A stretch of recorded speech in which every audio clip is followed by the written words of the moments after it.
Em 25 de março de 1822, enquanto ainda tentava lidar com a morte prematura de seu filho, o herdeiro do trono, João Carlos, que na época não havia completado nem mesmo 1 ano de idade, bem, o Dom Pedro recebeu a notícia de que novos problemas surgiam no horizonte. Dessa vez, os problemas vinham de Minas Gerais, a província mais populosa do Brasil naquele momento, rica pelo ouro e com uma longa tradição de se rebelar contra qualquer autoridade. O que Minas tinha feito naquele momento? Se rebelado, óbvio, que eles sempre fazem. Mas o problema que caía no colo do Dom Pedro I era bem específico. Na verdade, tinha nome e sobrenome: José Maria Pinto Peixoto. Ele era um tenente-coronel português da cavalaria de linha e, ao lado do Juiz de Fora, chamado de Cassiano Esperidião de Melo Matos,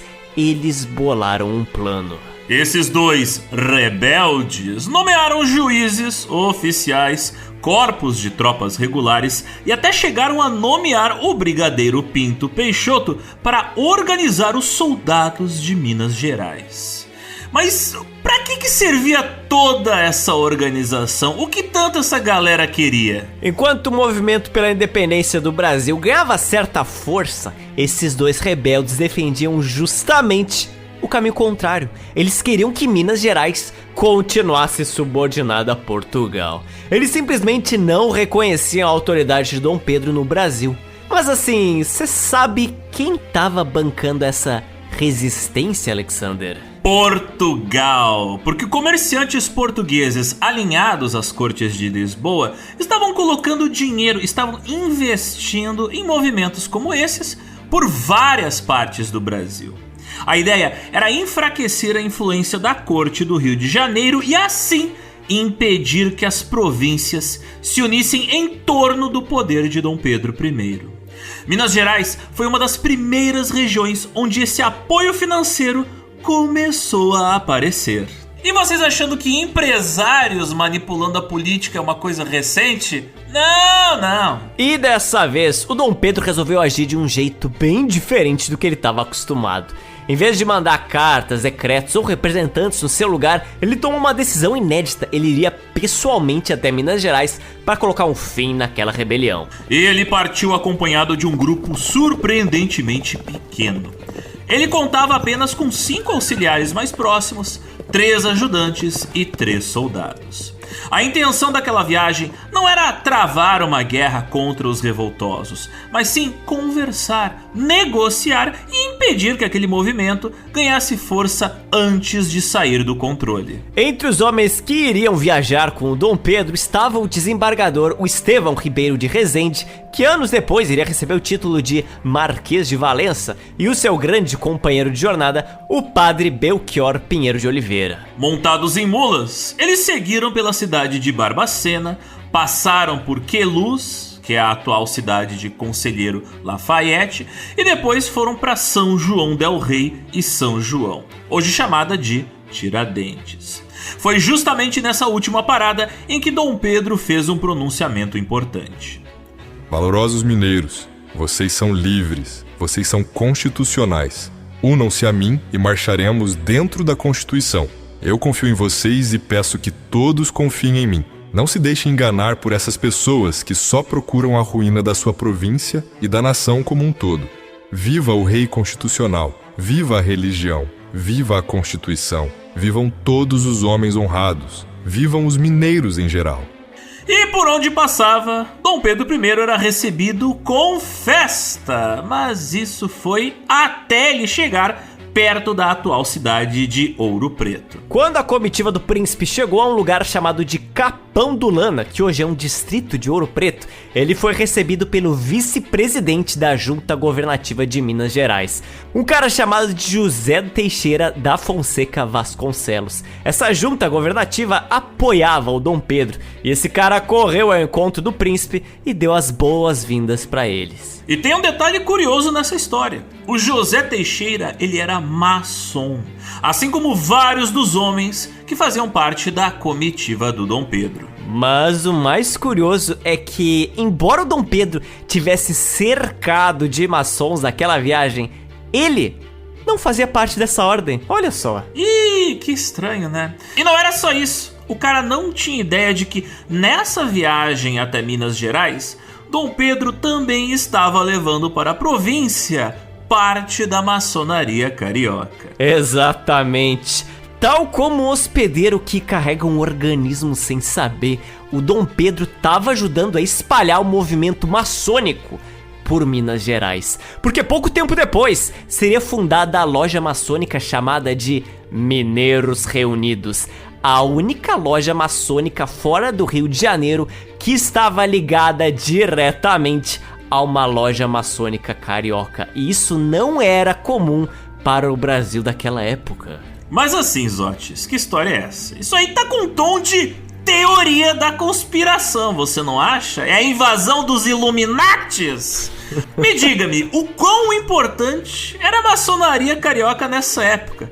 Por acaso eles estavam alinhados com os Anunnaki? Reptilianos estavam envolvidos com o processo de independência do Brasil? Me diga, como é que a maçonaria se aproveitou do reinado do jovem príncipe Dom Pedro para crescer ainda mais? Pois é, Alexander. São belas perguntas, né? Como é que a maçonaria realmente funcionava nessa época? De onde ela veio? Para onde ela vai? O que é verdade, o que é mentira dessa organização? E o quanto ela influenciou diretamente o Dom Pedro I e a independência como um todo? Isso e muito mais nós vamos descobrir no episódio de hoje, meu caro Zotes. Prepare-se, porque é hora de pegar seus trajes maçônicos e me encontrar numa loja escura, estranha, perigosa talvez, porque embora nosso episódio de hoje seja aberto a todos os ouvintes, o assunto de hoje será a revelação de segredos por trás da maçonaria. Bora lá? Bora lá!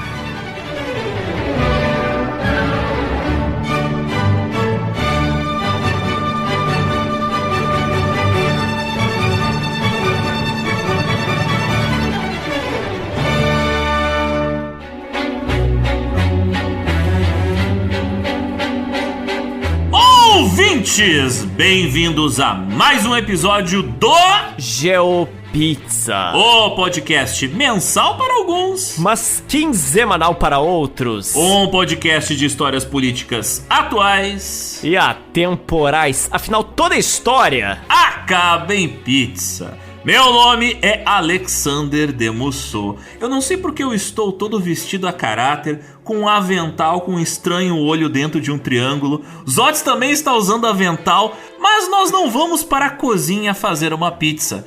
Nós vamos cozinhar outra coisa, nós vamos cozinhar conspiração.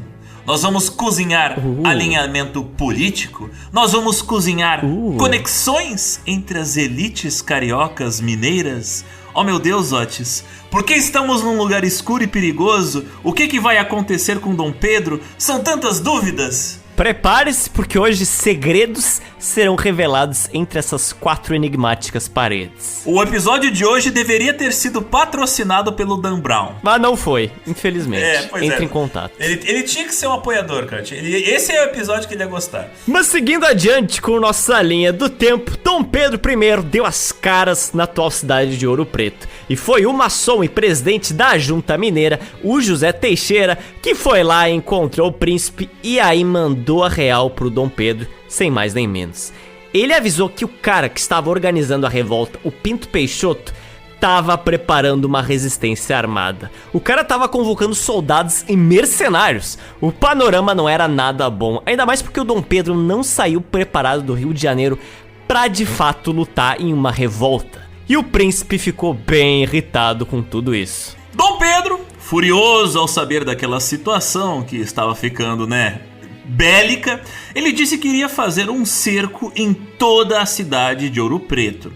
Mas o presidente da Junta Mineira, José Teixeira, respondeu o seguinte: é a primeira vez que Vossa Alteza vem a Minas, então é melhor que essa viagem fique marcada por benefícios, não por punições. É preciso acalmar o povo, conquistar os mineiros, evitar provocações e, acima de tudo, impedir que sangue seja derramado. Vossa Alteza pode confiar na lealdade do povo mineiro. Foi então que Dom Pedro se acalmou e resolveu ouvir a sugestão daquele conselheiro. Ao invés de fazer um cerco em volta da atual Ouro Preto, antiga cidade de Vila Rica, em 8 de abril de 1822, ele ordenou ao tenente-coronel das tropas de Minas, o José da Silva Brandão, que prendesse esse pinto rebelde, o Pinto Peixoto, expedindo assim uma ordem que dizia: Sua Alteza Real, o Príncipe Regente, ordena que assim que esta portaria for recebida, o tenente-coronel graduado José Maria Pinto Peixoto seja preso e levado ao seu Paço de Capão do Lana, usando todas as medidas necessárias para cumprir essa ordem. Mas Pedro não iria só prender esse revoltoso. Ele sabia que aquela ideia ali separatista, tal como um tumor, podia se espalhar muito rápido se medidas não forem tomadas. É como diz Alan Moore em V de Vingança, né? Ideias são a prova de balas. O que fazer então, Alexander? O que fazer? Naquele mesmo dia, Pinto Peixoto foi preso e conduzido até onde Dom Pedro estava, lá no paço improvisado de Capão do Lana. Segundo o desembargador Estevão Ribeiro de Rezende, que estava acompanhando Dom Pedro em sua viagem vindo lá do Rio de Janeiro, o rebelde Pinto Peixoto foi colocado de joelhos diante de Sua Alteza, que tirou-lhe as dragonas de brigadeiro, rebaixando-o ao posto de tenente-coronel. Mas depois de o ouvir, o príncipe generosamente lhe mandou entregar a sua espada novamente. Mas que estranho, né? Por que o príncipe fez isso? Bom, Pedro deu pra ele uma escolha muito simples. Ou o cara apoiava o seu governo publicamente, ou ele era preso. E como o Pinto Peixoto tinha mais de 2 neurônios, ele não hesitou em apoiar agora o Dom Pedro I como príncipe regente do Brasil. Após declarar lealdade ao príncipe, ele já recebeu uma tarefa bem concreta jogada no seu colo. Na verdade, eram 2 tarefas bem importantes. Primeiro, ele deveria ficar responsável de convencer as lideranças locais de que era importante apoiar Dom Pedro como príncipe regente, porque esse era o melhor caminho para a província. Na prática, isso aí ia ajudar a esvaziar a rebelião que ainda estava em andamento. Como se assim, com isso, Pinto Peixoto ali mostrasse para seus apoiadores e colegas que ele pensou ali valia mais a pena ficar do lado do Pedro I do que se opor a ele. Ele omitiu o detalhe, né, que ele estava com uma espada apontada para a goela, mas isso era só detalhes. Ele disse assim, ó, eu mudei de ideia, ele só não explicou o que fez ele mudar de ideia. Mas isso não era tudo.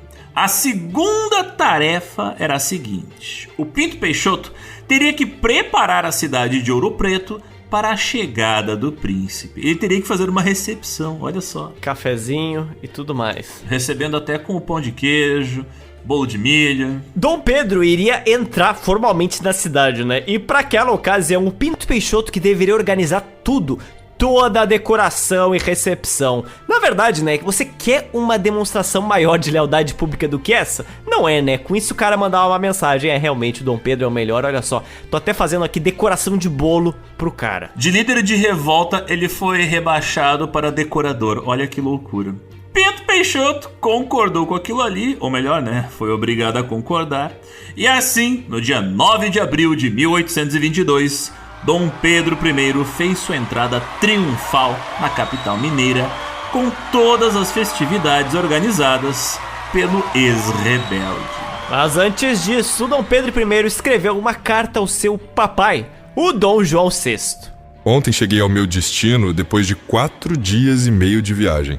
Por aqui tudo vai muito bem. Se formos tratados como irmãos, melhor para os 2 hemisférios. Mas se não for assim, acredito que será melhor para nós, brasileiros, do que para esses europeus mal intencionados que dizem uma coisa, mas escondem outra no coração. A parte mais engraçada disso, Zotes, é que o Dom Pedro I, né, vocês sabem, era europeu, né? Ele tinha nascido em Portugal. Claro, ele tinha passado mais tempo da sua vida no Brasil do que na sua terrinha de origem. Mas é curioso como ele não se considerava europeu. Ao menos não naquele momento político conveniente. Porque nessa época dizer que era europeu no Brasil não dava engajamento. Tinha que falar que era brasileiro. Olha, isso não é exagero, hein? Ele só conseguiu o engajamento da galera quando ele afirmou que ele era daqui, nosso.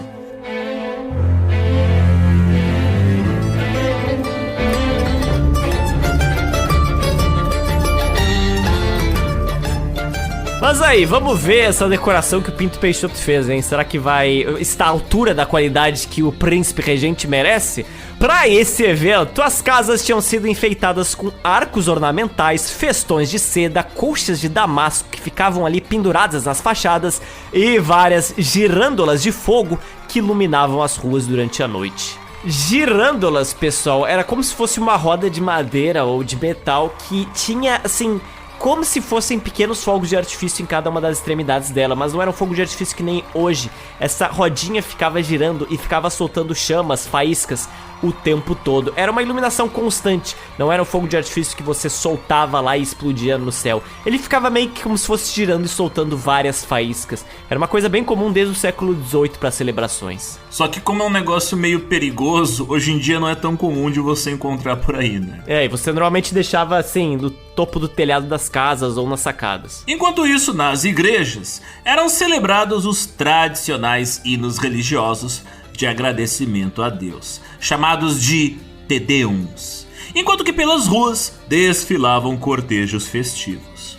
No meio da multidão, crianças jogavam pétalas de flores pelo caminho por onde a comitiva do Dom Pedro I passava, engrandecendo ainda mais a chegada dele. Em Mariana, a segunda cidade mais importante de Minas, a coisa não foi muito diferente. A cidade estava cheia de dísticos festivos, que eram basicamente grandes faixas ornamentadas com pequenas frases de apoio ao Dom Pedro I. Por exemplo, uma delas dizia o seguinte: Consigo, Pedro não traz Marte irado, traz a filha de Temis ao seu lado.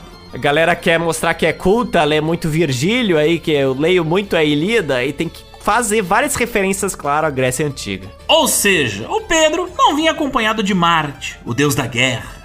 Ele vinha acompanhado da filha de Temis, a deusa da justiça. Isso significava que o príncipe não chegava em Minas para esmagar a província pela força militar. Ele veio para pacificar, reorganizar e se apresentar como um defensor da ordem e da justiça. Olha que coisa bonita. Lindo, lindo. E pelo visto funcionou, porque como escreveu o historiador da época, o João Calmon, Minas aderira em massa à causa do príncipe, que era naquele instante a causa do Brasil. Então Dom Pedro mandou assim, ó: o meu partido é o Brasil, é o único. Dom Pedro ficou 12 dias em Vila Rica, ali atual Ouro Preto, mas não ficou de férias. Ao menos não é nos dito que ele ficou de férias. Porque durante esse período é dito que ele recebeu delegações vindas de várias partes da província, ouviu queixas da galera, acolheu pedidos e prometeu proteção a Minas Gerais em relação ao seu comércio. Ele provavelmente estava se reunindo com todos os empresários, né, e homens ricos da região. Ao mesmo tempo, ele, junto de sua equipe, desmontou toda a estrutura rebelde criada por Pinto Peixoto. Ele reorganizou o governo local e tentou colocar cada peça de volta no seu lugar. Mas isso não era tudo. No dia 12 de abril, o Pedro assinou um decreto promovendo o próprio Pinto Peixoto a brigadeiro graduado do Exército Nacional. O cara que dias antes foi rebaixado pelo próprio Dom Pedro, agora foi restituído do cargo pelos seus serviços prestados nos últimos dias. E mais tarde, o príncipe resolveu agradecer a esta tão bonita cidade por aquela carinhosa recepção. Mas não mandou uma cartinha assim dizendo: tá, obrigado pelas festas, tchau. Não. Ele elevou a cidade de Vila Rica ao título de Imperial Cidade e aproveitou para rebatizar o lugar de uma vez. Vila Rica era chamada assim desde o século XVIII por Portugal, mas Dom Pedro agora iria oficializar o nome pela qual a maioria dos habitantes de lá já chamavam a cidade há mais de 100 anos, Ouro Preto. Isso por conta da cor escura do ouro que era encontrado por lá, porque ele tinha uma cobertura de óxido de ferro bem característica. Aquela viagem para Minas foi fundamental para o Dom Pedro I, porque deu para ele uma segurança que até aquele momento ele não tinha. A segurança de que ele poderia contar com o interior do Brasil. Com o apoio de Minas Gerais garantido, ele podia olhar agora para outras duas províncias do Sudeste que eram tão importantes. Ele poderia lidar com o apoio delas com muito mais sede ao pote do que antes. Finalmente, né?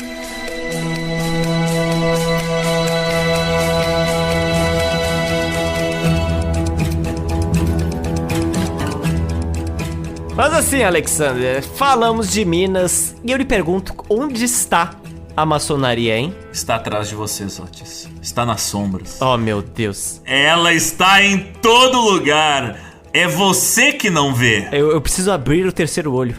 Calma aí que a gente já chega nelas. Enquanto isso, Lisboa não dormia. Quando os portugueses souberam do que estava ocorrendo ali em Minas Gerais, as cortes constituintes que queriam depor o Dom Pedro como príncipe regente continuaram mandando ordens, decretos e ameaças para o seu governo no Brasil. Ao saber da viagem de Dom Pedro para Minas, o deputado Xavier Monteiro, em um discurso lá em Portugal, chamou Dom Pedro I de um mancebo vazio de experiência, arrebatado pelo amor da novidade e por um insaciável desejo de figurar, vacilante em princípio, incoerente em ação, contraditório em palavras. Pegou pesado, hein? Pegou pesado. Não exagerou tanto. Dom Pedro vacilava na hora de tomar decisões. É agora que ele tá tomando um pouco mais de iniciativa. Logo em seguida, outro deputado português concordou com esse Xavier Monteiro e acrescentou que Pedro, caso e quando ele voltasse para Portugal, ele teria que aprender línguas nas 4 primeiras estalagens que frequentasse. Ou seja, dando a entender que ele ia ter que ainda estudar bastante pra voltar pra Portugal e ainda por cima nas estalagens, ou seja, fazendo alusão àquele estilo boêmio que ele levava. Então tiraram ele de moleque, vagabundo e burro. Porra, o pessoal não tem respeito pelo Dom Pedro I.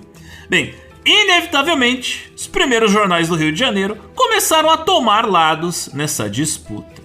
De um lado, estava o jornal chamado Revérbero Constitucional Fluminense, que publicava artigos defendendo a autonomia brasileira e, cada vez mais, defendendo a ideia da independência. Esse jornal, inclusive, o Revérbero, tinha inclusive publicado uma resposta a esses deputados portugueses que tinham ofendido Dom Pedro I. O jornal tinha dito que é assim que se fala do jurado herdeiro presuntivo da monarquia. Mas, do outro lado do espectro político, havia um jornal chamado Gazeta do Rio de Janeiro, que era muito mais alinhado aos interesses da coroa portuguesa e tentava, em suas matérias, apoiar constantemente a autoridade de Lisboa sobre o Brasil. É, os entreguistas, né? Mas quem comandava esse outro jornal que apoiava a autonomia do Brasil, esse Revérbero, era um jornalista português e, adivinha, maçom. Ele se chamava Joaquim Gonçalves Ledo.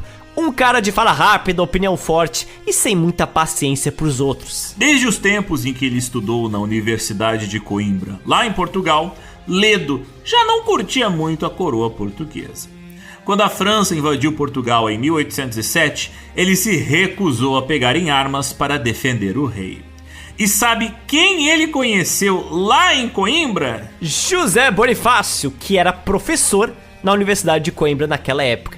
E diferente do Ledo, bom, o Bonifácio tinha lutado contra os franceses e apoiava a coroa portuguesa. Desde então, essas duas figuras, que eram o Ledo e o Bonifácio, não se davam muito bem.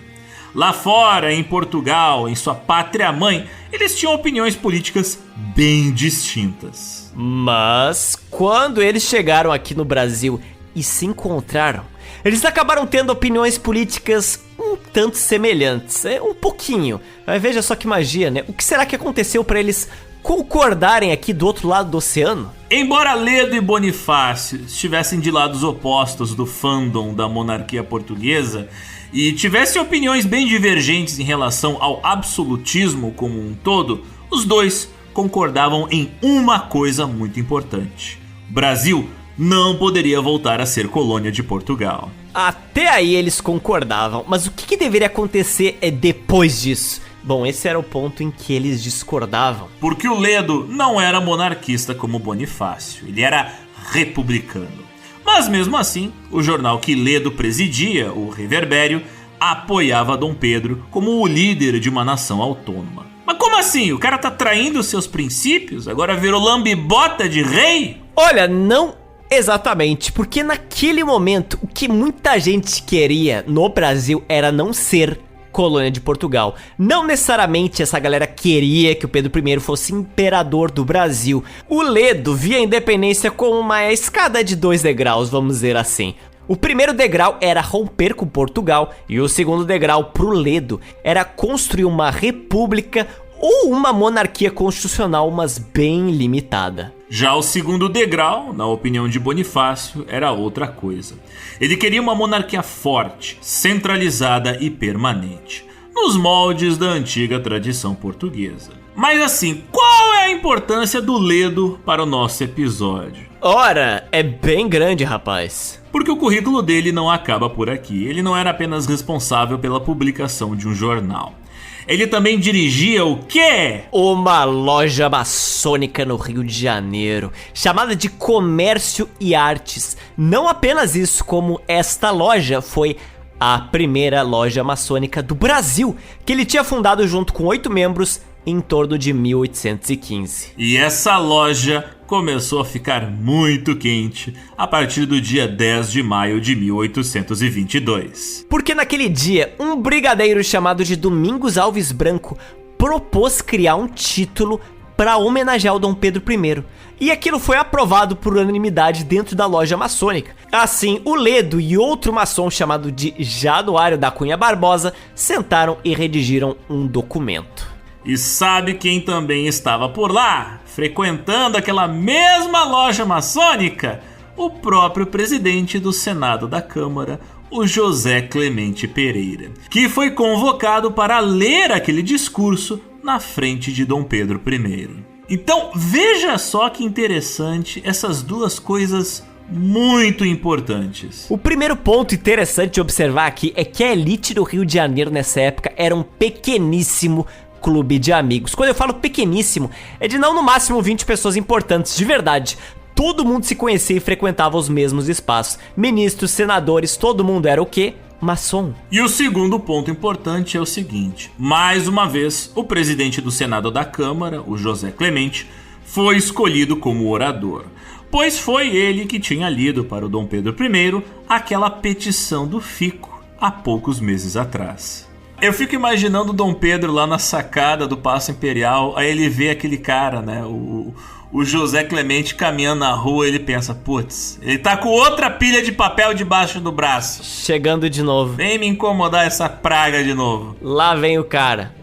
3 dias depois, 13 de maio de 1822, Ledo, junto com os apoiadores da sua loja maçônica, através de uma campanha impulsionada pelo jornal Revérbero, entregaram a Dom Pedro I o título de Defensor Perpétuo do Brasil. Mas o que esse título significa na prática, hein? Era um documento que proclamava Dom Pedro como o protetor perpétuo do Brasil contra Portugal. É quase um título de super-herói, né? Nossa senhora. Bem, em poucas palavras, essa loja maçônica havia elaborado o texto, ele foi divulgado pela imprensa e depois seria entregue oficialmente ao príncipe pelo presidente do Senado. Então assim, repare que tudo no Brasil nessa época era um grande aparelhamento de instituições. Qualquer semelhança com a atualidade é mera coincidência, é claro.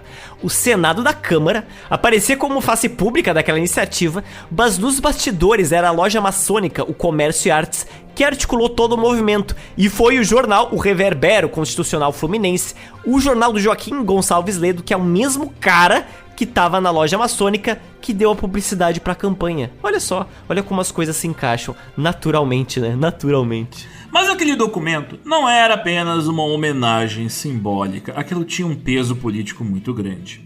Ao aceitar o título de Defensor Perpétuo do Brasil, Dom Pedro I assumia, diante da maçonaria e diante da opinião pública e diante das elites, um compromisso explícito com a causa da independência brasileira e, claro, com a própria maçonaria. Pois é, a partir dali, sua lealdade passava a estar ligada ao Brasil e não mais às cortes de Lisboa. Era, em boas palavras, aquilo lá, como se ele estivesse selando um acordo ali com pessoas muito interesseiras, com as elites, cujas elites eram um grupo de maçons, é claro. E esse plano, vejam só, funcionou. O título de Defensor Perpétuo do Brasil foi incorporado oficialmente pelo príncipe. Na ata de aclamação, o documento dizia o seguinte: a aclamar o mesmo senhor imperador constitucional do Brasil e seu defensor perpétuo, conservando sempre ele e seus augustos sucessores o título de Defensor Perpétuo do Brasil. Ao receber essa homenagem, o Dom Pedro respondeu o seguinte: Aceito o título de Imperador Constitucional e Defensor Perpétuo do Brasil, porque, tendo ouvido o meu Conselho de Estado e os Procuradores Gerais, e examinado as representações das câmaras de diferentes províncias, estou intimamente convencido de que tal é a vontade geral de todas as outras. Detalhe para que grande parte do Conselho de Estado dele era maçom, né? Então, Ou seja, esse documento desempenhava uma função tanto parecida com aquela petição lá do dia do fico, mas dessa vez foi feita por gente bem importante para alguém ainda mais importante, de maçons para aquele príncipe regente. E a grande ironia dessa história, Zotes, é que a ideia partiu de Joaquim Gonçalves Ledo, um republicano. Ou seja, um dos homens que mais trabalhou para consolidar a independência do Brasil, ajudou ao mesmo tempo a fortalecer uma monarquia que ele não gostava muito. Olha que loucura, olha que loucura. Mas era uma questão de conveniência política, né? Naquele momento, o objetivo principal era, assim, afastar Portugal. O que iria acontecer depois? Depois se vê, depois se pensa. Por enquanto, o inimigo do meu inimigo é meu amigo. E assim, isso aí mostra como a figura de Dom Pedro I distorcia o espaço e tempo, era quase um buraco negro. Porque o cara conseguiu reunir em torno de si grupos com projetos totalmente diferentes para o futuro do país. É louco de pensar que o Brasil independente começa com republicanos apoiando um príncipe que quer o absolutismo e que eles vão ajudar a fundar a monarquia brasileira. Isso é quase surreal. Então olha só, a gente tá o quê? Maio, quase junho de 1822, estamos longe do 7 de setembro, e olha a situação que está a política brasileira do ano de 1822. Que maravilha. Que maravilha. É um caos organizado. Tá se aglutinando as conexões políticas.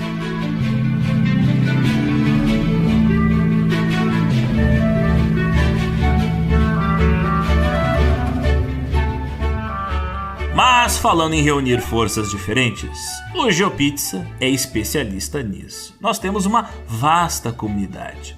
Aqui tem historiadores, professores, estudantes, engenheiros, arquitetos, médicos e muitos entusiastas. A gente é quase uma maçonaria.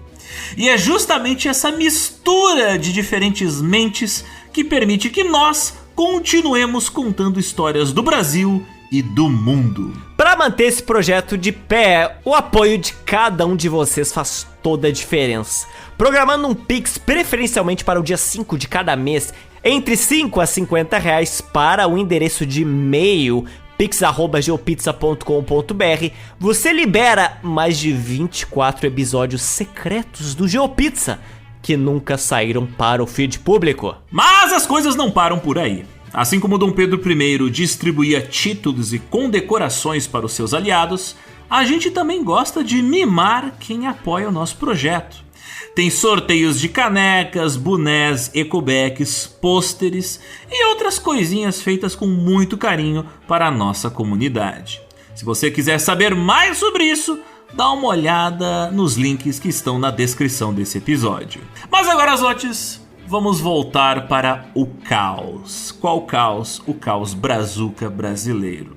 Porque se você acha que a política do nosso país já está complicada agora, no início de 1822, espera só para ver o que acontece nos próximos meses. Porque 2 meses depois que o Pedro recebeu aquele título de Defensor Perpétuo do Brasil, em julho de 1822, o príncipe regente recebeu um importante e-mail ali do seu Gmail, Alexander. Você sabe de quem era aquele e-mail? Eu sei quem mandou essa mensagem. É alguém cujo nome começa com Portu e termina com Gal. Exatamente. Lisboa tinha perdido a paciência e jogou uma das suas últimas cartas. Mandou um despacho feito pelas cortes que obrigava o Pedro a voltar imediatamente para Portugal e revogou todos os últimos atos que ele tinha feito. Era, basicamente, a mesma ordem que as cortes constitucionais de Portugal já tinham dado ao pai dele. E assim, essas ordens teriam o mesmo efeito.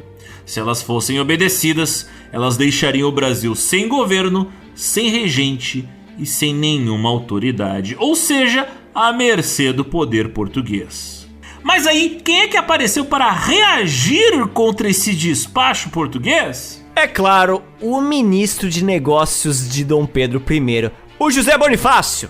Ele sabia que se Portugal mandasse tropas armadas pro Brasil e forçasse a obediência, em boas palavras, o Brasil provavelmente não ia se garantir no mano a mano. As forças brasileiras, na prática, assim, não existiam. O que você fazia então? Apelava para o poder da caneta, é óbvio.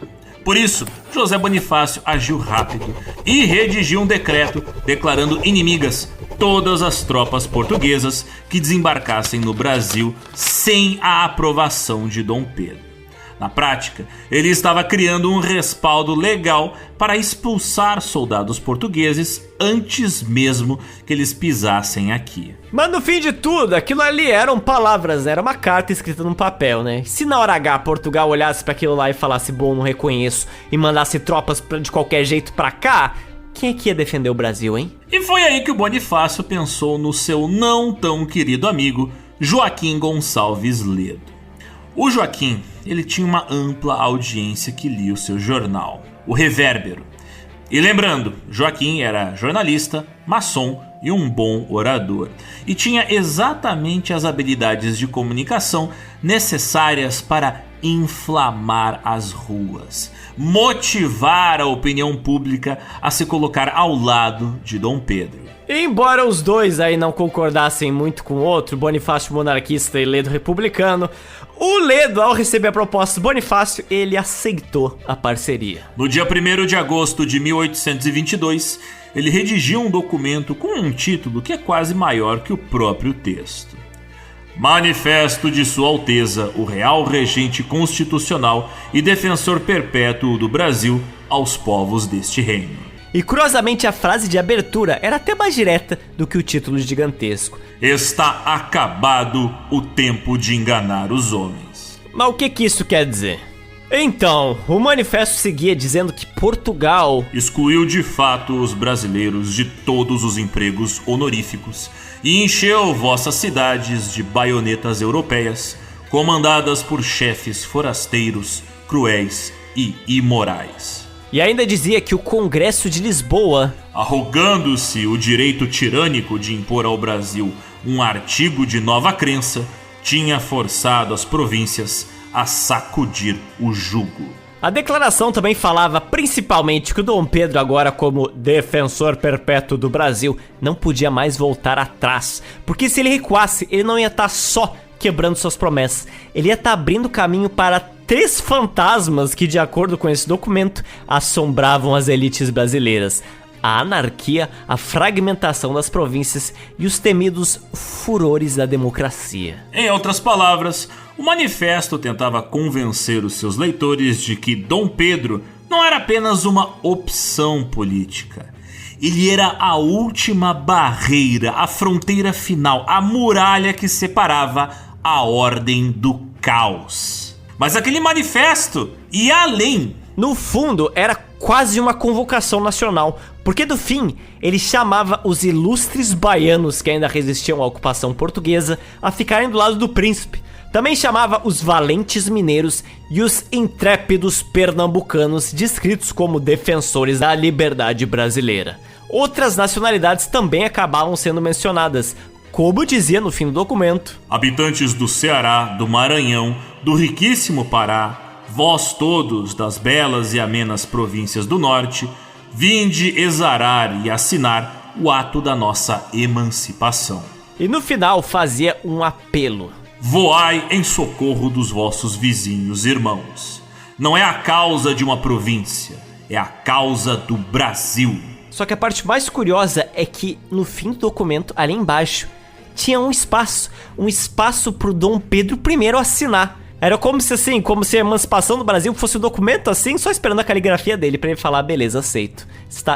Está proclamado aqui. Naquele mesmo dia do 1º de agosto de 1822, Dom Pedro assinou as duas coisas: o manifesto redigido por Ledo e a ordem feita por Bonifácio.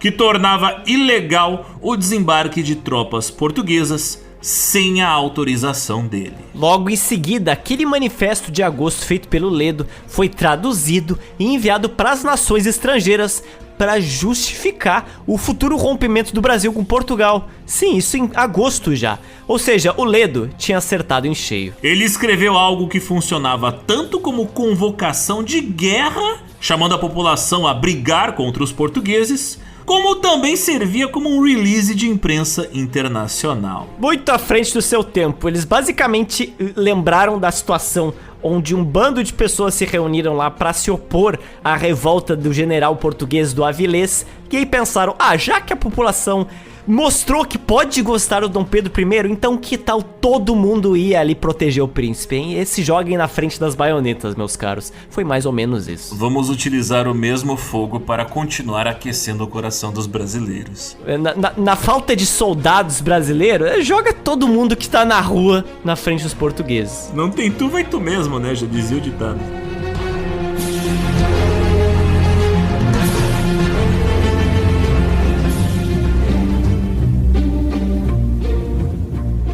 Mas adivinha, Zotes, o que aconteceu no dia seguinte, em 2 de agosto? Olha, será que o Dom Pedro recebeu mais uma cartinha de Portugal? Não, foi outra coisa, porque faltava a cereja do bolo.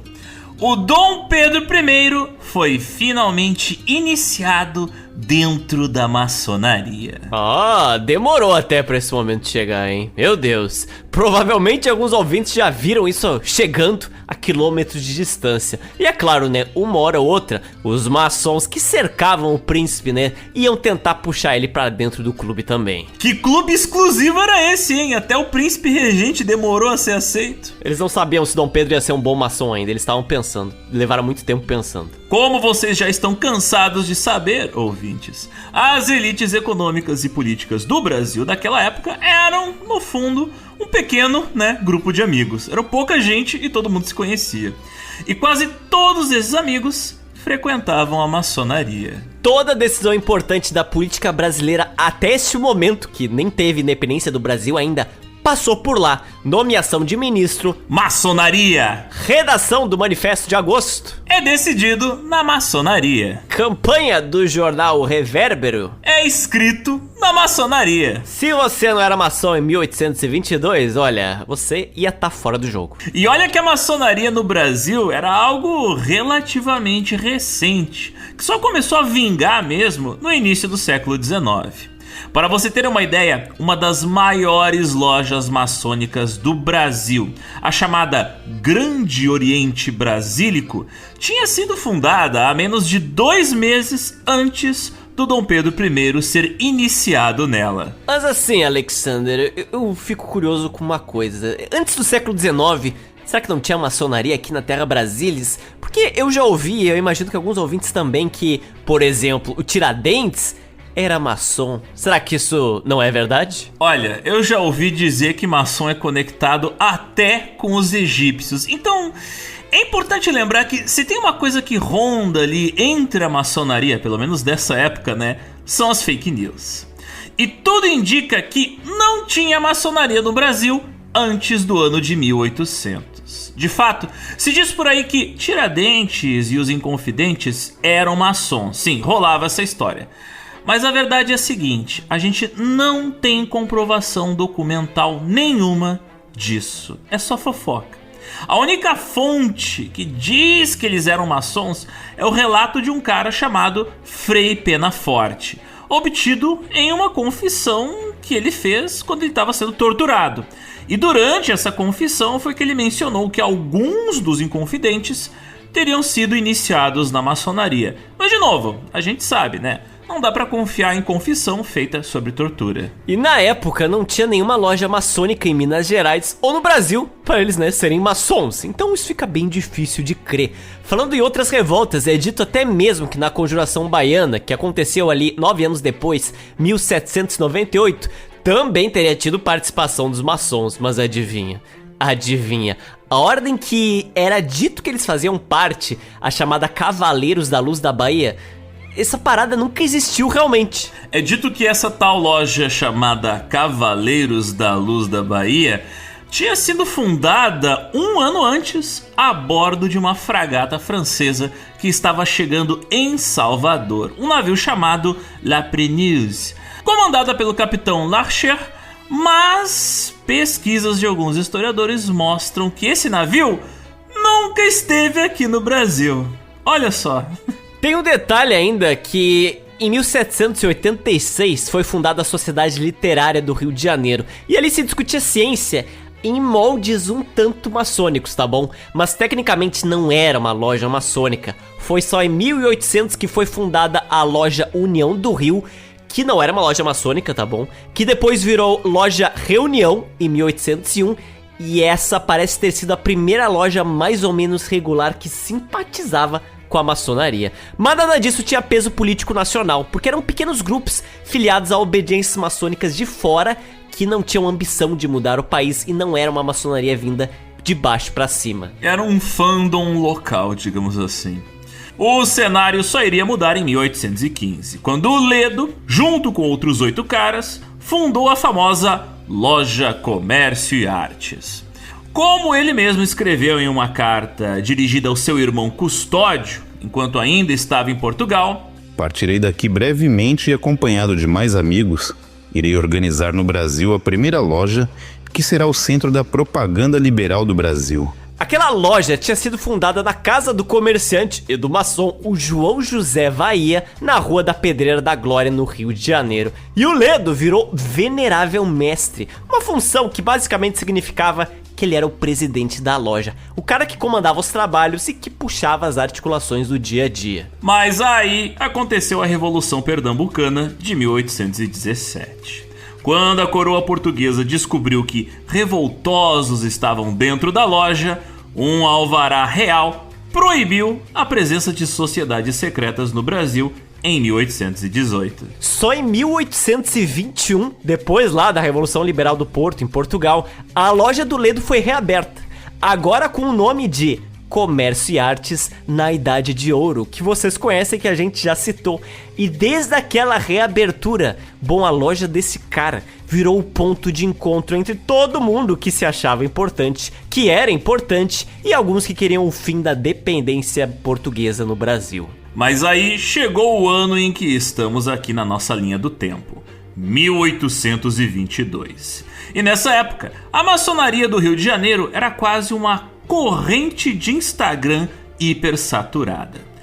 Todo homem branco que tivesse dinheiro, que morasse no Rio de Janeiro, queria participar da maçonaria. Tinha tanta gente querendo entrar no movimento que a loja de Ledo simplesmente ficou lotada. É tipo uma festa que não cabe mais gente na pista de dança, mas eles continuam deixando entrar gente. Tá lotado o negócio. É tipo o ônibus, sabe? Que não para de abrir as portas pra entrar gente e você não consegue nem passar ali da catraca. Aí você fala: motorista, para de parar nos pontos de ônibus, não tem espaço. E o motorista continua parando.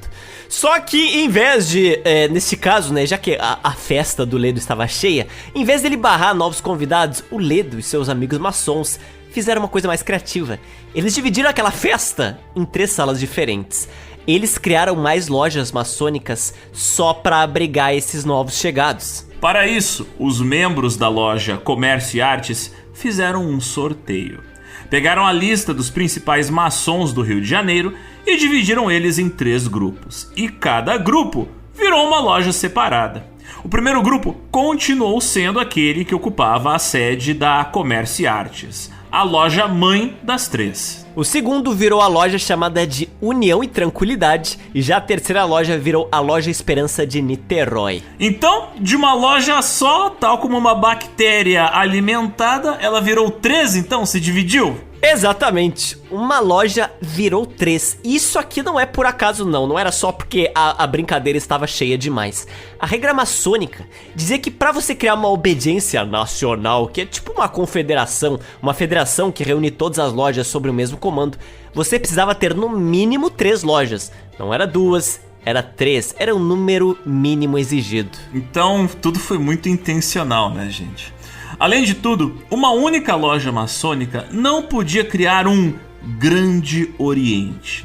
que era o nome dado à autoridade máxima da maçonaria em um país ou em uma região. Grande Oriente é uma espécie de entidade que coordena e reúne as demais lojas maçônicas. Era esse Grande Oriente que estabelecia as regras, os graus, os rituais. Era o Grande Oriente que fiscalizava e coordenava todas as lojas filiadas em um território. Então, se a ideia era transformar a maçonaria brasileira em uma instituição organizada e não só um conjunto assim de lojas isoladas, era indispensável você ter um Grande Oriente, porque era o Grande Oriente que dava legitimidade, unidade e força política à ordem. Inclusive, Grande Oriente funciona da mesma forma até hoje.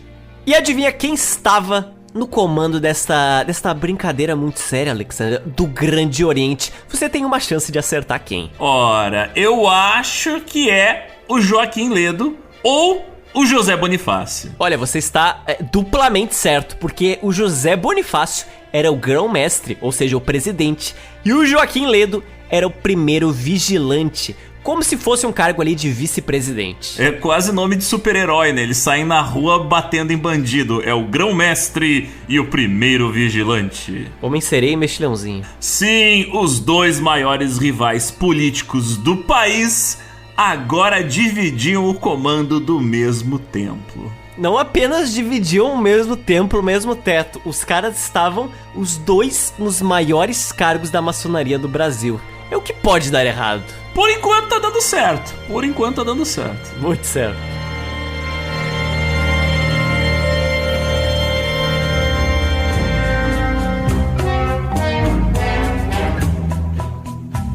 A criação deste Grande Oriente deixou bem explícito como essas lojas maçônicas no Brasil não foram criadas de maneira espontânea como foi em outros lugares na Europa. A Grande Oriente do Brasil foi criada em 17 de junho de 1822, menos de 3 meses antes da proclamação da independência. E em questão de semanas, aquela organização já reunia centenas de membros e funcionava como a principal rede de articulação política da corte.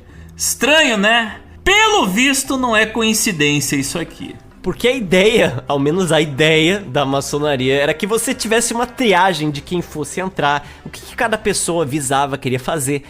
Aí você criar uma loja e em pouco tempo ela ter centenas de membros, assim... Os caras queriam crescer o número de influencers muito rapidamente. Estão comprando seguidor, é isso que você tá falando. Estão usando bot de comprar seguidor.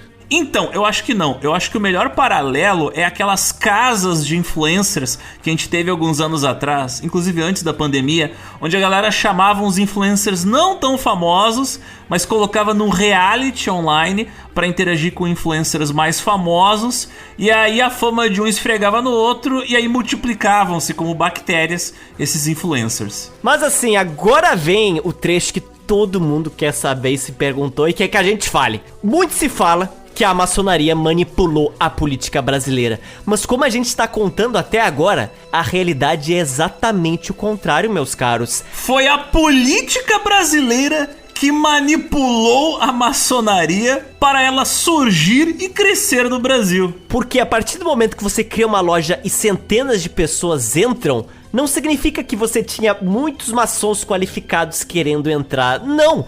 A maçonaria nessa época nada mais era do que um braço político que foi cooptado pelos objetivos do Dom Pedro I.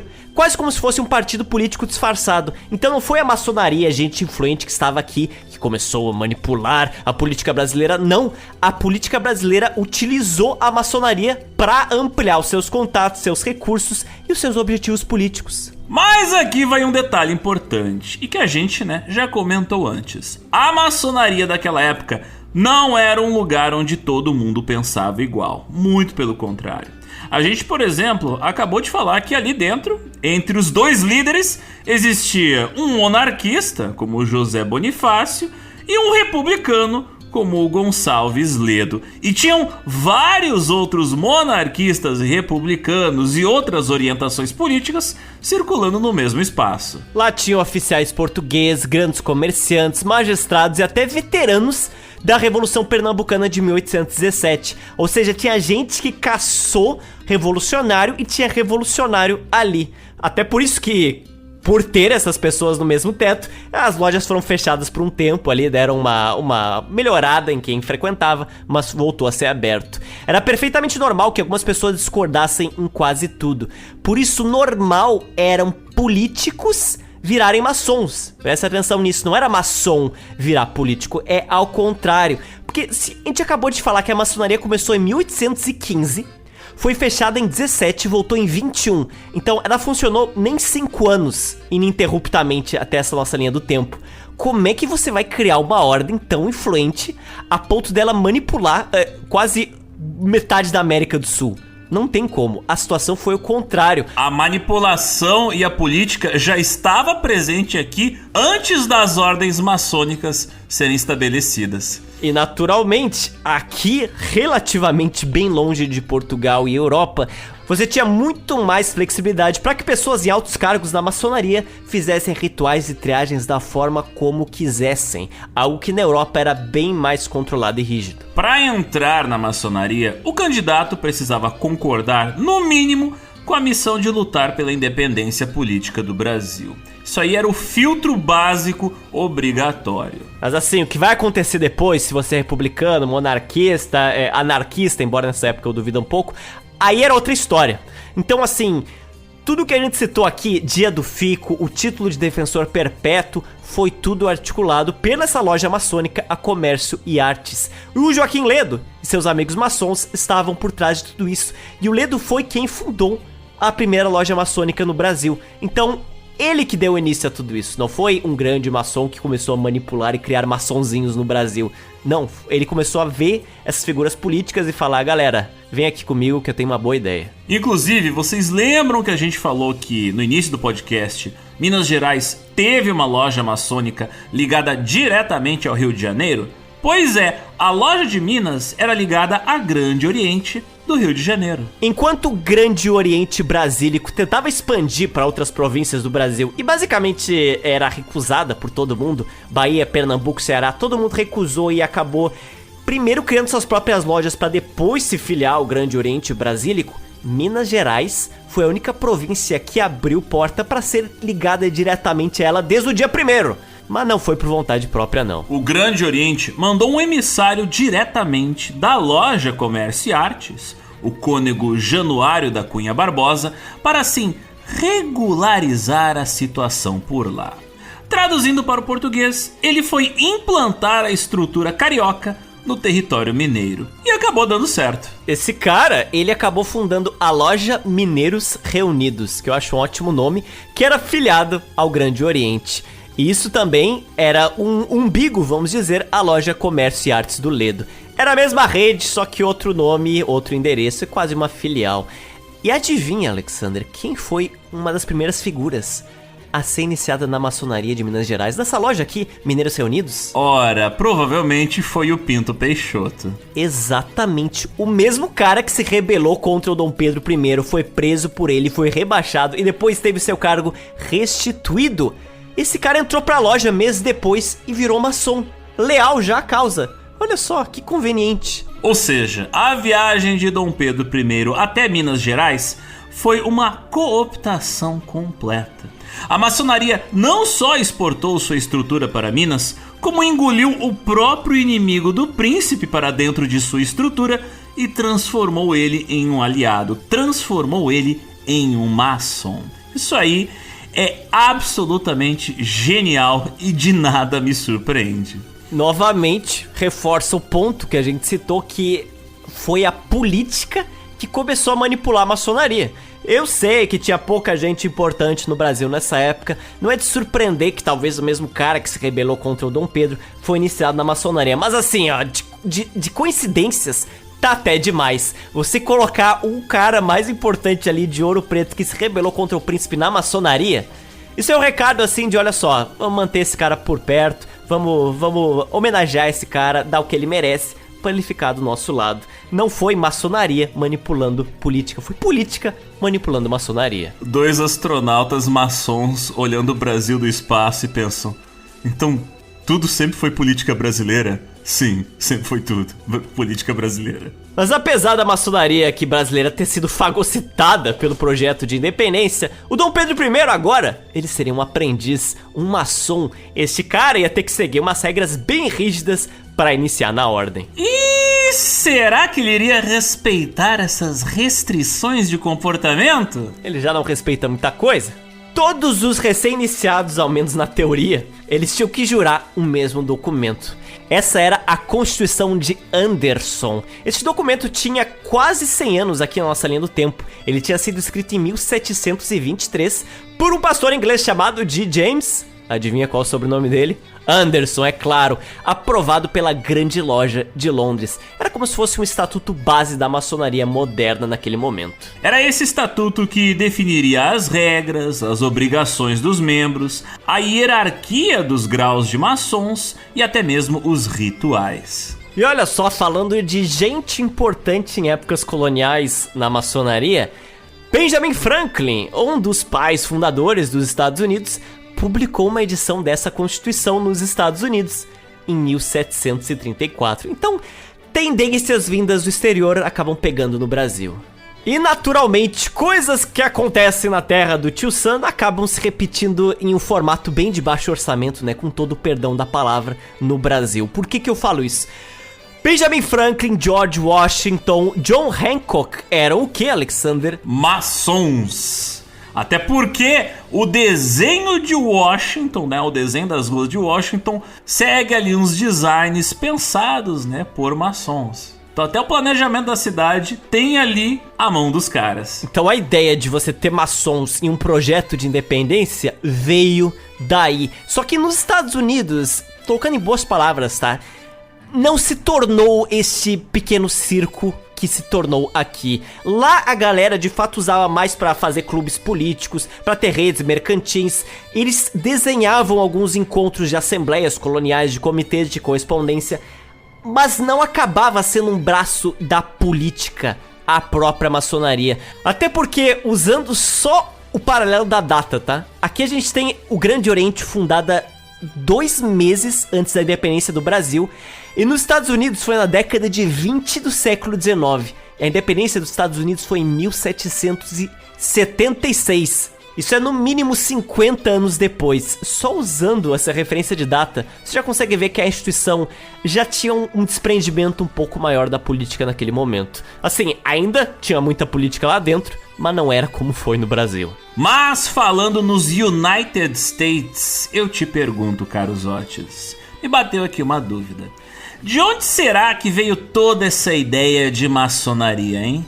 Onde é que você acha que veio? Eu te dou uma chance pra você acertar. Eu ia falar Estados Unidos, porque tem muito fã dos americanos aqui nesse momento no Brasil pré-imperial. Mas eu acho que essa ideia foi importada da Inglaterra. Exatamente, né? Tal pai, tal filho, né? Veio do papai, veio da Inglaterra. Em 1717...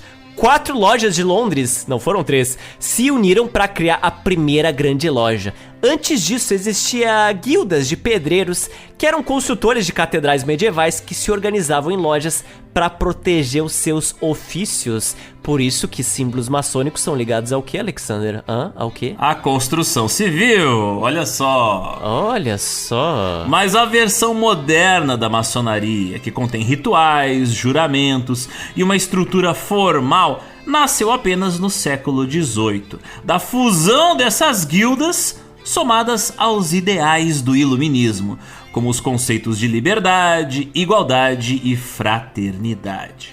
O lema que depois a Revolução Francesa pegou emprestado. Então não foi a Revolução Francesa que inventou esse lema, foi a maçonaria que criou esses conceitos e depois, pum, chupinhou. Olha só. Da Inglaterra, a maçonaria se espalhou pelo resto da Europa e em 1727 chegou em Portugal. As primeiras lojas surgiram na capital, em Lisboa, fundadas por britânicos que viviam na cidade. E quase 80 anos depois, essas ideias acabaram atravessando o Atlântico e chegaram ao Brasil. Ou seja, demorou um belo de um tempo, tá?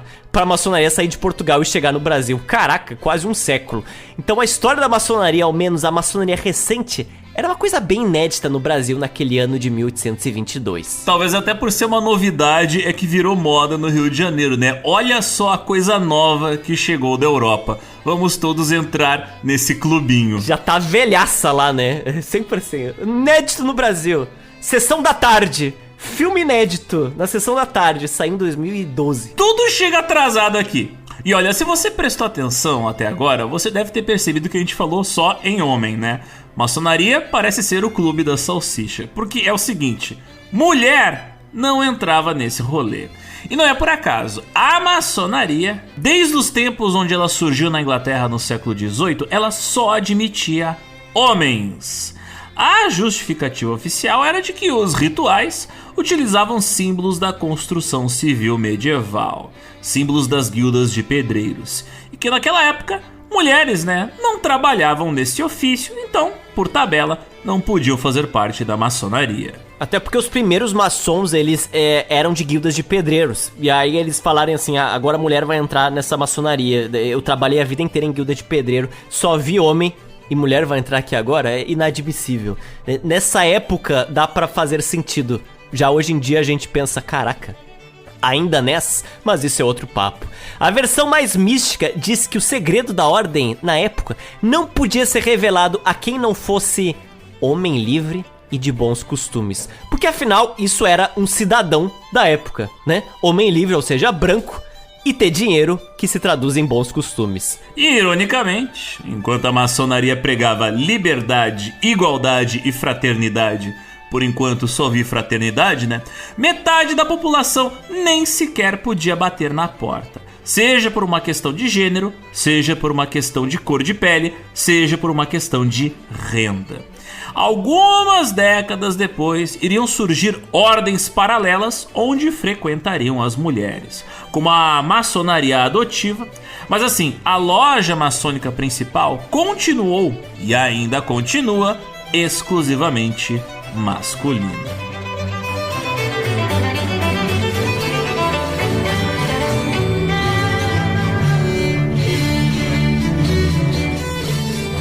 Mas assim, Zotes, como exatamente funcionava a maçonaria? Eu já entendi que só pode homem rico branco, mas assim, eu escuto muita lenda, muita fofoca, mas eu quero fatos. O que realmente acontecia dentro daquelas misteriosas 4 paredes das lojas maçônicas? Eles sequestravam bebês e transformavam eles em Pepsi? Eles viravam a noite dormindo dentro de caixões? Faziam juramentos em cima de caveiras? Como é que funcionavam os rituais de iniciação? Então, primeiro de tudo, você precisava, e ainda precisa, ser indicado por alguém lá de dentro. E aí só a partir daí você ia passar por uma triagem. A galera ia te pesquisar em boas palavras e ver se valia a pena você entrar na ordem. É até por isso que essa quantidade enorme de membros que começou a entrar nas lojas maçônicas do Brasil não fazia muito sentido. Tipo assim, quem indicaram essas pessoas? Elas simplesmente chegaram chegando. Se o seu nome fosse aprovado, você iria passar por uma cerimônia simbólica.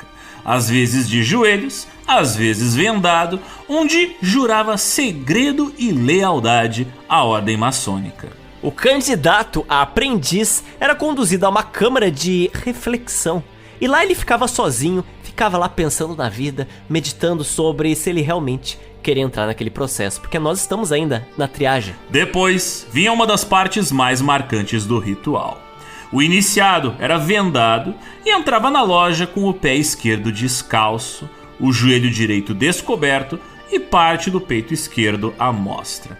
Obviamente tudo aquilo ali tinha um simbolismo. Porque aquela venda simbolizava a escuridão que vinha do mundo profano, mostrando que aquele iniciado ainda não tinha alcançado o verdadeiro conhecimento. O pé descalço representava a humildade, como se aquele iniciado deixasse agora para trás vários títulos e riquezas para se colocar em igualdade com os demais irmãos, e aquele peito e joelho descoberto simbolizava sinceridade, honestidade e disposição de abrir o coração para a verdade que seria revelada para ele. Ou seja, antes daquele homem receber a luz da maçonaria, o candidato precisava abandonar o orgulho e se apresentar diante da ordem como um homem comum, disposto a aprender. E aí vinha uma das partes mais simbólicas, e pra quem assistisse de fora, parecia até um teatro. Uma corda grossa, chamada de cabo de reboque, era colocada em volta do pescoço do candidato, como se fosse uma forca. Em seguida, ainda vendado, o candidato era conduzido por um caminho cheio de voltas dentro do templo, enquanto que os maçons produziam sons fortes, batendo espadas e outros objetos no chão para imitar trovões e criar um clima tenso. Sem enxergar nada, o iniciado ele tropeçava em pequenos obstáculos e caminhava desorientado, como se ele estivesse atravessando as dificuldades, as incertezas da vida, antes de encontrar, é claro, a luz da ordem. Em certo momento, a ponta de um compasso era encostada em seu peito descoberto. A intenção não era machucar o candidato, mas transmitir um aviso simbólico.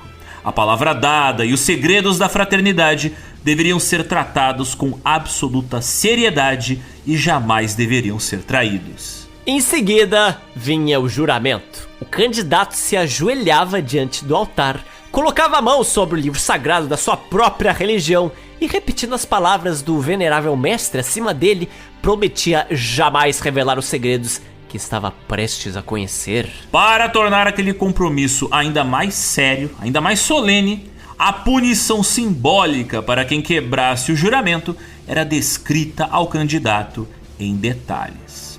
A pessoa poderia ter a garganta cortada, a língua arrancada pelo nariz e o corpo enterrado na areia da praia, onde a maré subiria e apagaria qualquer vestígio de sua existência. Entretanto, calma aí. Ninguém tava realmente ameaçando arrancar a língua de ninguém. Será? Não sei, isso aí é Brasil.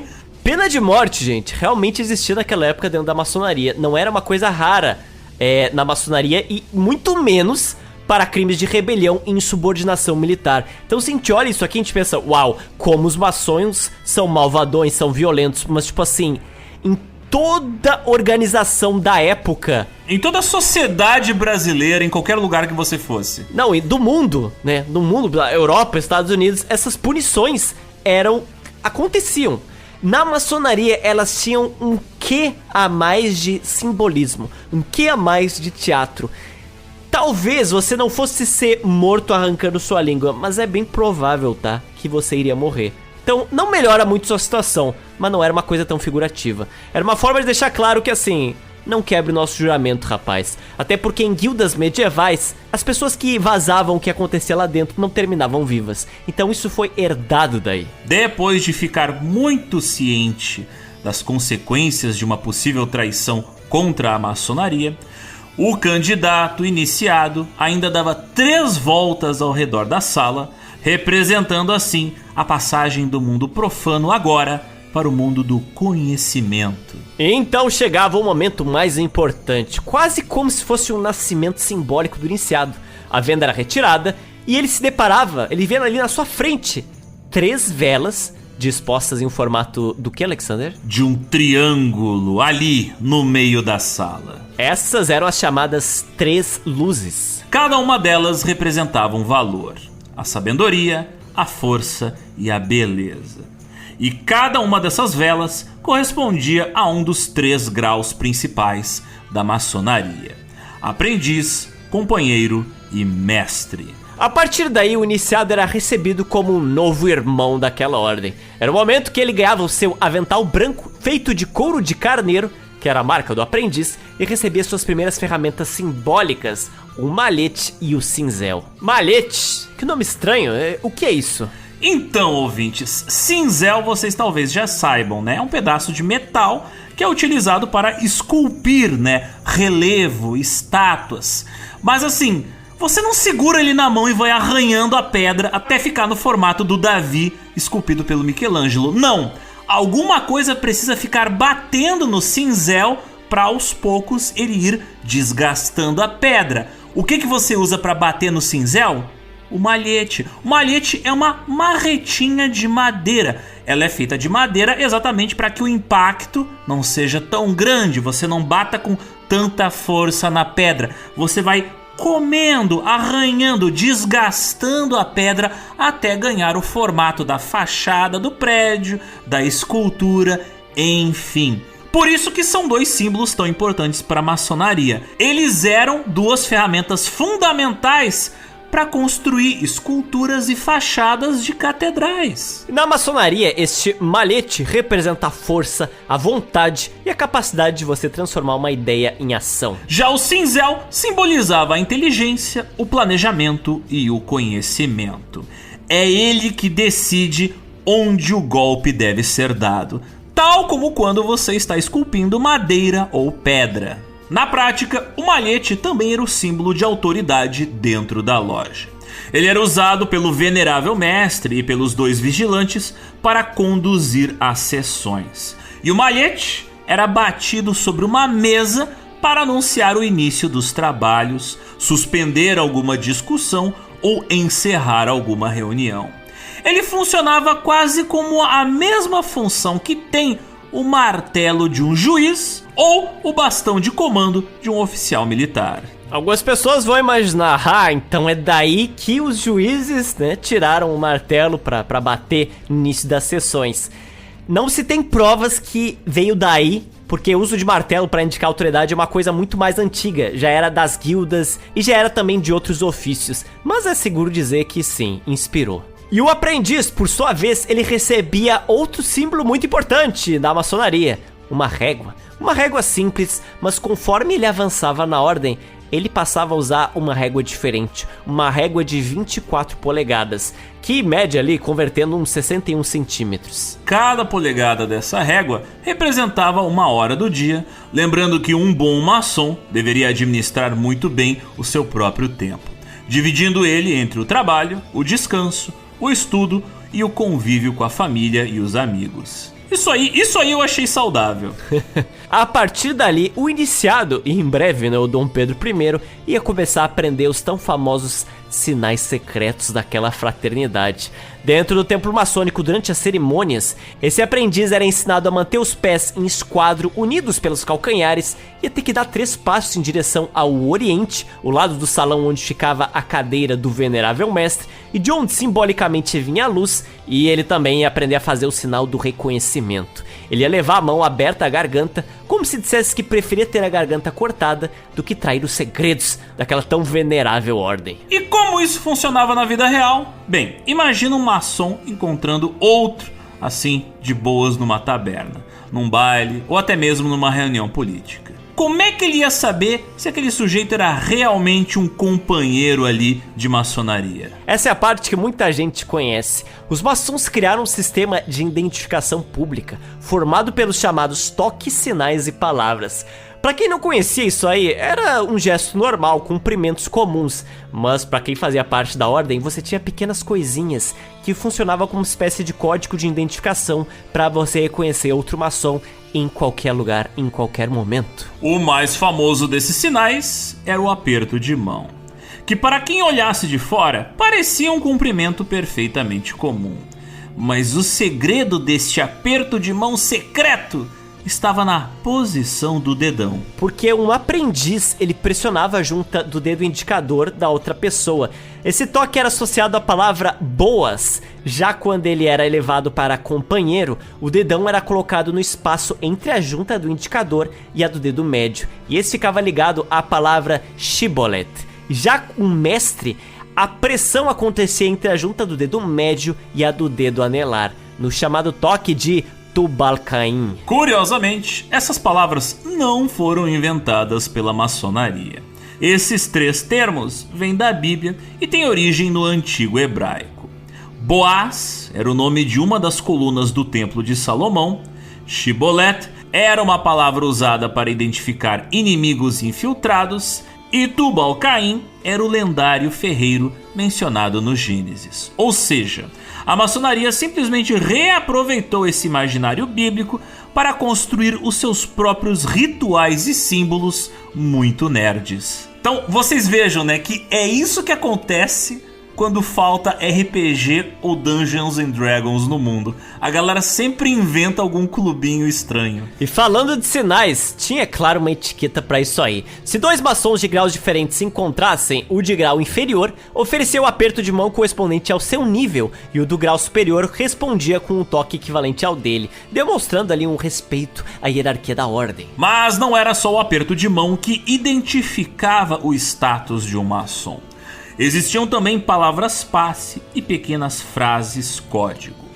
Um maçom podia, ali no meio de uma conversa completamente normal, soltar ali uma determinada palavra ou uma expressão com um duplo sentido. Se o outro suposto maçom respondesse da maneira correta, a identificação estava feita.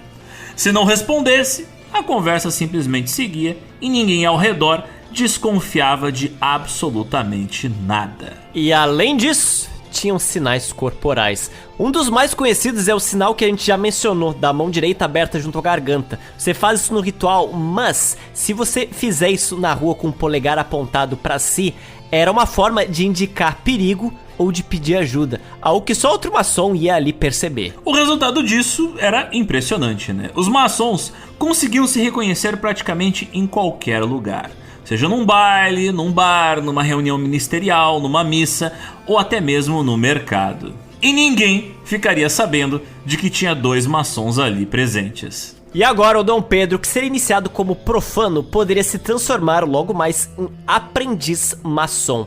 Só que para ele chegar em um grau maior ainda de mestre, normalmente levava vários anos. Um aprendiz precisava estudar, frequentar as sessões e provar o seu valor. Só depois ele poderia ascender a companheiro e depois a mestre. Veja só, percebeu? São 3 degraus novamente, o número 3 aparecendo por aqui. Lindas essas regras, muito fascinantes esses rituais, tudo muito bonito.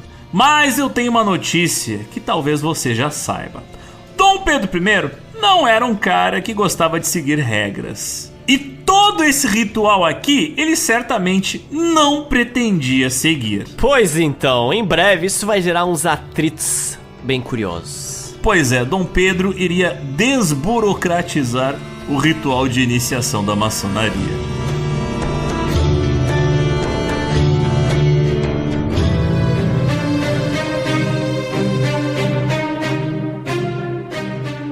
Em 2 de agosto de 1822, Dom Pedro I chegou para sua iniciação na loja Comércio e Artes na Idade do Ouro, na Rua do Sabão, centro do Rio de Janeiro, hoje atual Rua Uruguaiana. Ele estava, nas palavras do historiador Pedro Calmon, ardendo em curiosidade, a fantasia despertada pelo mistério de um rito perfumado de magia oriental. Tipo adolescente aqui indo para a primeira festa de Halloween, só que com consequências geopolíticas. O José Bonifácio, como grão-mestre, presidiu aquela sessão de iniciação. Naquela cerimônia, Pedro adotou o nome simbólico de Guatimozin. Curiosamente, o mesmo nome utilizado pelo irmão de José Bonifácio, o Martim Francisco de Ribeira Andrada, que também era maçom. Ou seja, o Pedro plagiou o nome do irmão do Bonifácio da maçonaria. O cara nem teve criatividade para inventar seu próprio nome. Mas o príncipe falava que ele tinha um bom motivo aqui para ter plagiado o irmão do Bonifácio. Qual seria esse motivo? Acontece que Guatimozin era o nome do último imperador azteca, que tinha resistido a Hernán Cortés. Na verdade, tentou resistir, né? Ele se recusou a trair os seus amigos e acabou sendo morto pelos espanhóis. Simbolicamente, Pedro se considerava uma espécie de Guatimozin brasileiro. Aquele que estava disposto a resistir e, se necessário, se sacrificar pelo Brasil. Que bonito, o homem sempre embalado em muita poesia. E como acontecia com muitas coisas na vida de Pedro I, a sua trajetória na maçonaria também seria surpreendentemente estranha. Estranha e bem rápida. Porque veja aqui, 3 dias depois da iniciação, dia 5 de agosto, que também é meu aniversário, o Pedro I já tinha sido elevado ao grau de mestre maçom. Lembra que a gente falou que isso demorava anos e anos e você passava por vários ritos, simbolismos e tudo mais? 3 dias, pronto, o cara já tá lá no topo. Olha só que meritocrático. Até me pergunto se tinha alguém por trás desta tramóia? Quem será que organizou esta tramóia pra ele, hein? Então, foi o Joaquim Gonçalves Ledo que presidia aquela sessão. E aquela elevação ao grau de mestre maçom do Dom Pedro foi aprovado por aclamação. Então o cara pulou o grau de companheiro inteiro com dispensa de interstício. Em apenas 3 dias, Pedro passou de profano a mestre. Isso é o recorde mundial, provavelmente. Eu não sei se existe outro recorde mais rápido, mas ele tá ali no Guinness Maçonaria Mundial. Parabéns, Pedro I. Isso levaria no mínimo meia década, talvez mais. O cara era muito talentoso. Mas assim, por que tanta pressa, Alexandre? Ele era o coelho da Alice, estou atrasado, tem horário? Por que o cara tava correndo tanto? Bem, ele tava com pressa porque ele tinha alguns compromissos políticos com o Brasil, né? Mas a resposta é bem simples para essa elevação de cargo tão rápida. O Bonifácio via o príncipe Pedro como um futuro grão-mestre capaz de fortalecer a monarquia e ampliar a sua influência política. Já o Ledo enxergava nele a peça que faltava para acelerar o rompimento definitivo com Portugal. Os dois grupos queriam Dom Pedro dentro da maçonaria, mas, claro, cada um tinha os seus próprios interesses. Porque promovendo Pedro nessa velocidade tão rápida, o Ledo criava um vínculo pessoal entre o príncipe e a sua ordem, né? Além de, assim, alimentar a sua conhecida vaidade. Não é só o Pedro I que era vaidoso aqui, não. Tinha também um gesto simbólico importante por trás de tudo isso.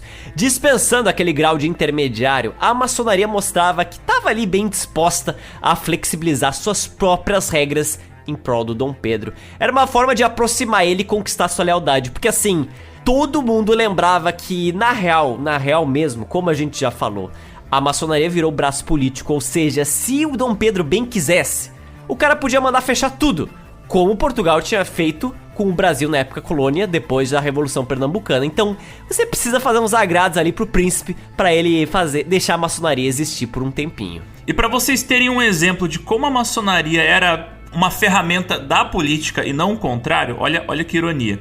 Embora o José Bonifácio fosse o grão-mestre oficial, ele quase não participava das sessões. Das 19 reuniões realizadas pelo Grande Oriente Brasílico entre junho e setembro de 1822, ele presidiu apenas 3. O Ledo, por outro lado, comandou 12 dessas reuniões. Então tu vê que o cara tava mais ocupado com coisas sérias, tipo política, escrever documentos, escrever decretos, discursos, administrar o proto-império. Ou seja, quem conduzia aquela máquina maçônica na real era o Ledo, e não o principal ministro do Dom Pedro. Um ali na tramóia, na fachada e na comunicação, outro nos bastidores do poder. Mas assim, ali na loja nem tudo era ritualística e brincadeira, né? A iniciação de Dom Pedro na loja de Ledo criou uma enorme tensão. O grupo de monarquistas, apoiado pelo Bonifácio, via com certa desconfiança o fato de que o príncipe ter sido assim puxado para o campo dos rivais. E o Joaquim Gonçalves Ledo, por sua vez, não escondia que queria usar a maçonaria como uma espécie de trampolim para os seus projetos republicanos. Por conta disso, esses dois grupos, monarquistas e republicanos, passaram a discutir abertamente nas sessões maçônicas, trocando acusações e disputando protagonismo. A maçonaria, que em teoria, né, era uma irmandade baseada em fraternidade universal, acabou se transformando em um barril de pólvora entre duas facções que mal conseguiam conviver. Exatamente por ser irmandade, o que mais acontece entre irmãos, hein, Zotes? É briga, pois então. Porrada, debate, né? É isso aí. E foi aquilo que a gente comentou antes, né? Foi só o Dom Pedro chegar que começou a confusão. Zoou tudo. Dom Pedro tinha esse poder de distorcer o espaço, o tempo e a política. O cara era um buraco negro social. Ele conseguiu transformar a Irmandade da Maçonaria em rinha de briga política. Porque a partir de um momento, cada um dos grupos começou a ver que, opa, eu também tenho que influenciar o Dom Pedro I, eu também tenho que favorecer ele, porque senão os republicanos vão ficar na frente. Nós, monarquistas, também devemos influenciar o príncipe. E aí cada um puxando o príncipe pelo um braço. E aí o que vai acontecer? Bom, o príncipe vai se partir no meio? Talvez. Só que por enquanto, isso não importava muito. O objetivo principal foi alcançado de certa forma, que o Pedro tava ali na maçonaria, no papel, né? Porque nas sessões eu duvido um pouco que ele estivesse presente. Ao menos o príncipe recebeu ali seu avental e fazia parte da ordem. Mas a grande dúvida era outra. Quem ia conseguir influenciar o homem de fato? Ledo ou Bonifácio? Porque isso impactava diretamente no que ia acontecer depois da independência. E enquanto os republicanos e os monarquistas brigavam para ver quem ficava com o Dom Pedro, logo em seguida uma emergência iria ocorrer. Uma emergência que iria interromper a iniciação de Dom Pedro I na maçonaria. Tal como Minas Gerais trouxe problemas para ele, agora um outro lugar estava começando a gerar confusão. São Paulo estava gerando problemas. Mas o que São Paulo estava aprontando, Zotes? Olha, não sei, não tenho ideia.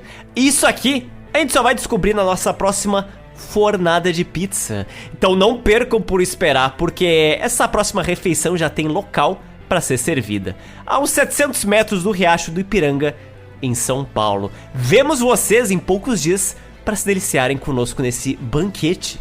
E tomem muito cuidado, tá? Fervam a água antes de beber, senão vocês vão ter problemas semelhantes ao que o nosso primeiro imperador teve. Pois então. E assim, surfando nessa onda de revoluções aqui que a gente tá comentando, né? Mudanças dramáticas no Brasil, também mudanças dramáticas podem estar acontecendo com o GeoPizza. E será? Me fale mais. Então, tudo indica que este podcast irá agora ter um formato semanal.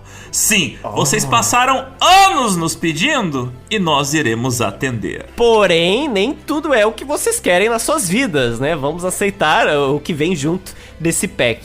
Nossos podcasts provavelmente não vão ter mais uma duração de quase uma tarde inteira ou um turno de trabalho inteiro, não. A gente não vai, por conta disso, por ser semanal, não vamos manter lá as 3h30 quinzenais de duração média, nada disso. Mas ainda assim os episódios vão ser bastante longos, pelo menos muito mais longos do que a média nacional. Então assim, não se preocupem, ainda terá muito conteúdo com a mesma qualidade que sempre teve, só um pouco mais quebradinho, né? Exatamente, para caber aí no seu bolso, na sua rotina, no seu celular. If you're a QuickBooks customer looking to grow without the growing pains, you need the Intuit ERP, the AI native ERP that upgrades right from QuickBooks. Learn more at intuit.com/ERP.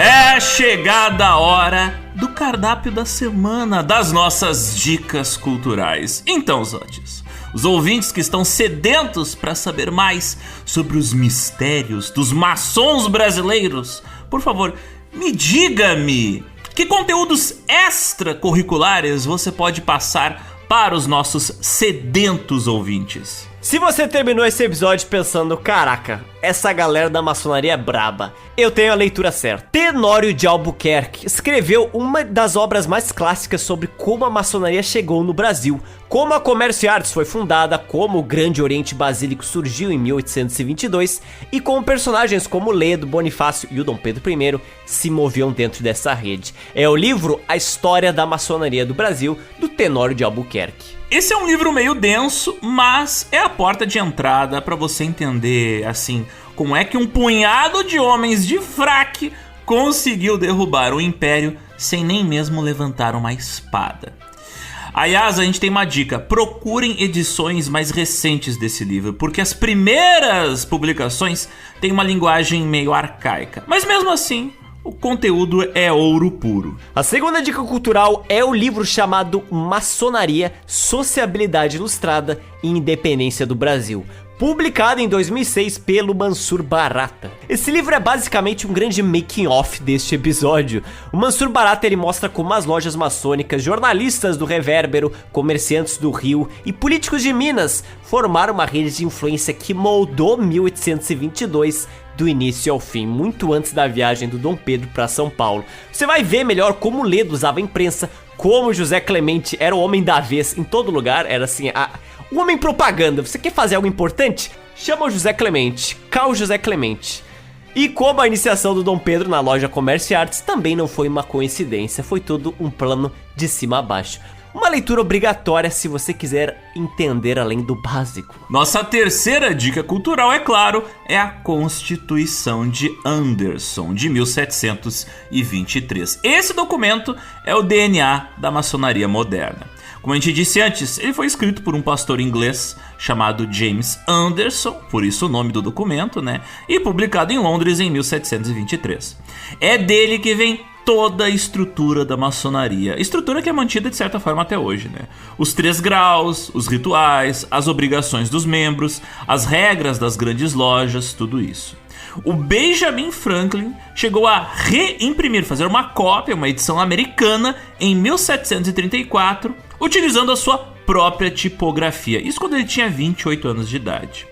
O texto original, vocês devem imaginar, né? Tá em domínio público e você encontra no Internet Archive ou mesmo na Biblioteca Nacional de Portugal.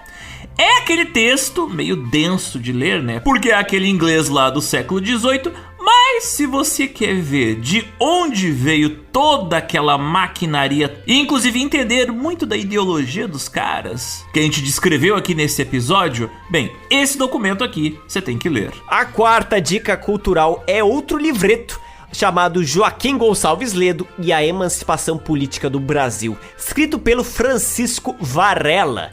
Enquanto todo mundo fala de José Bonifácio como o verdadeiro autor da independência, o que de fato é verdade, né, de certa forma, este livro coloca os holofotes do cara que de fato fazia a máquina funcionar além do gabinete de Dom Pedro I, o Joaquim Gonçalves Ledo. Neste livro, o Francisco Varela acompanha a trajetória dele como um grande polimata que ele é, jornalista, maçom, orador e líder político. Você vai entender todas as tramóias que ele fez dentro do seu jornal, aquele título que ele fez de defensor perpétuo e da rivalidade dele com o Bonifácio. Eu creio que o Ledo é o personagem mais subestimado deste período histórico da história brasileira. E falando no trabalho do Joaquim Gonçalves Ledo, você pode conferir o Revérbero Constitucional Fluminense, que foi publicado ali entre 1821 e 1822. Porque ele não era só um jornal, era o porta-voz escrito do grupo político mais influente do Brasil na época, né? O Grupo do Ledo. Era a máquina de propaganda do movimento independista. Quase tudo que a gente citou aqui nesse episódio, o título de defensor perpétuo, a defesa da autonomia, os ataques aos deputados portugueses, tudo isso passou pelas páginas desse jornal. E você pode ler as edições originais dele, porque elas estão disponíveis de graça na Hemeroteca Digital da Biblioteca Nacional. Inclusive você pode acompanhar os artigos quase semana a semana, como se estivesse acompanhando uma página do Twitter lá de 1822.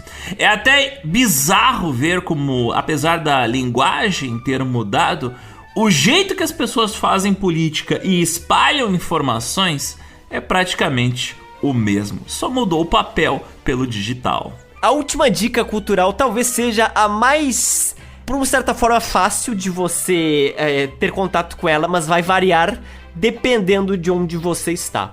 Por quê?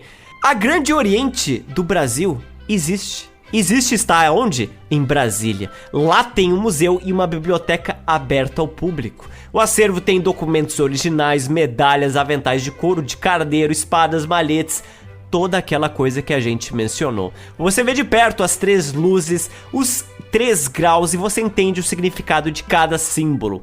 Informações sobre a visitação estão no portal do Grande Oriente do Brasil. Se você estiver em Brasília, vale a pena dar uma olhada. Mas, se você não é do Distrito Federal, eu vou dar uma dica cultural um pouco mais instigante. Quase toda a capital brasileira tem uma sede da Grande Oriente. Então, eu dou a seguinte proposta: procure onde está a sua sede da Grande Oriente, porque esse é um tema que, quando eu comecei a fazer, eu comecei a ver na rua detalhes que eu não via antes. Eu já tinha visto várias lojas maçônicas, mas quando você começa a treinar o seu olho, sabe, tal como você fosse alfabetizado, você começa a ver várias coisas que você antes não via. E eu até encontrei, por acaso, a sede da Grande Oriente aqui na minha cidade, na capital, Porto Alegre. E é um prédio bem grande, tá? Então fica aí o desafio, a provocação. Mas é isso então, ouvintes. Tivemos então um episódio cheio de mistério, cheio de rituais. cheio de conspiração dentro da política nacional antes mesmo deste país ser um país independente, olha só. Temos uma pizza, uma fornada servida em uma sala com um chão quadriculado, preto e branco, mas que não deixa de ser muito apetitosa. É isso então, ouvintes. É aquela coisa. Tomem cuidado se alguém muito estranho convidar vocês para visitar uma casa onde todas as luzes estão apagadas. Se alguém convidar vocês para circular por um labirinto enquanto vocês estão vendados. Porque pro Dom Pedro foi uma surpresa agradável, mas nunca se sabe, né?